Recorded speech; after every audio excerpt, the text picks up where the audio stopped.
తెలంగాణ రాష్ట్రంలో నూతన విద్యుత్ విధానం తీసుకొస్తామని తెలంగాణ ముఖ్యమంత్రి రేవంత్ రెడ్డి తెలిపారు. విద్యుత్ రంగ నిపుణులు వివిధ రాష్ట్రాల విద్యుత్ విధానాలను సమగ్రంగా అధ్యయనం చేసి శాసనసభలో చర్చించిన తర్వాత తెలంగాణ రాష్ట్రంలో సమగ్ర విద్యుత్ విధానాన్ని అమలు చేస్తామని తెలియజేశారు.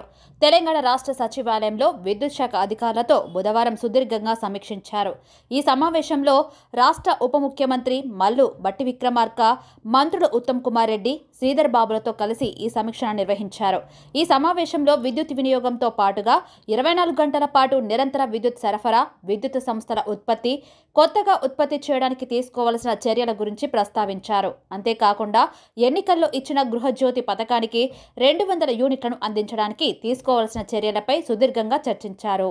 అయితే రాష్ట్రంలో విద్యుత్ ఉత్పత్తి, వివిధ విద్యుత్ కంపెనీల నుంచి విద్యుత్ కొనుగోలు, రాష్ట్రంలో విద్యుత్ వినియోగం, డిస్కంల పనితీరు, ఆర్థిక పరిస్థితిపైన వివరాలను సీఎంకు అధికారులు తెలియజేశారు.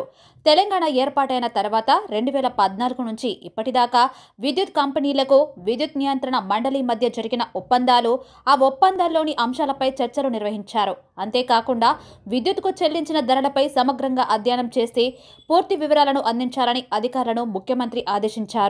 ఇక ఆర్థిక సంవత్సరాల వారీగా జరిగిన ఒప్పందాలను, వాటిలోని అంశాలకు సంబంధించిన పూర్తి వివరాలు కూడా ఇవ్వాలని రేవంత్ ఆదేశాలు జారీ చేశారు. ఎక్కువ ధర చెల్లించే విధంగా జరిగిన ఒప్పందాలకు కారణాలపై నివేదిక అందించాలని రేవంత్ రెడ్డి ఆదేశించారు.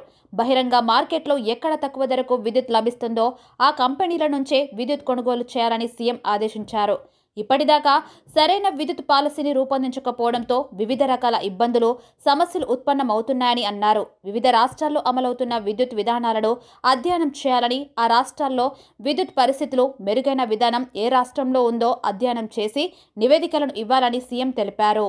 అయితే అన్ని రాష్ట్రాల కంటే మెరుగైన విద్యుత్ విధానాన్ని తెలంగాణలో అమలు చేయడానికి నిపుణులతో చర్చించడమే కాకుండా అసెంబ్లీలోనూ అన్ని రాజకీయ పార్టీల ప్రజాప్రతినిధులతో సుదీర్ఘంగా చర్చించి సరికొత్త విద్యుత్ పాలసీని తీసుకువస్తామని సీఎం తెలిపారు.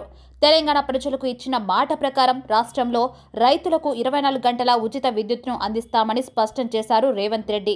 6 గ్యారంటీలలో ఒకటైన గృహజ్యోతి పథకం ద్వారా ఇంటికి 200 యూనిట్ల వరకు ఉచిత విద్యుత్ అందించేందుకు ప్రణాళికలు సిద్ధం చేయాలని అధికారులకు సూచించారు. అంతేకాకుండా ప్రభుత్వ పరంగా విద్యుత్ ఉత్పత్తిని పెంచడానికి, మరిన్ని విద్యుత్ సంస్థలను ఏర్పాటు చేయడానికి ఉన్న అవకాశాలను, ఇప్పటికే నిర్మాణంలో ఉన్న పనులను వేగవంతం చేయాలని అధికారులను ఆదేశించారు. విద్యుత్ దుర్వినియోగాన్ని అరికట్టాలని, నాణ్యతను పెంచాలని వారికి తెలియజేశారు. విద్యుత్తును నిరంతరం సరఫరా చేయడంలో ఎలాంటి అవాంతరాలు రాకుండా పటిష్టంగా ముందస్తు చర్యలను చేపట్టాలని సీఎం రేవంత్ అధికారులకు ఆదేశాలు జారీ చేశారు.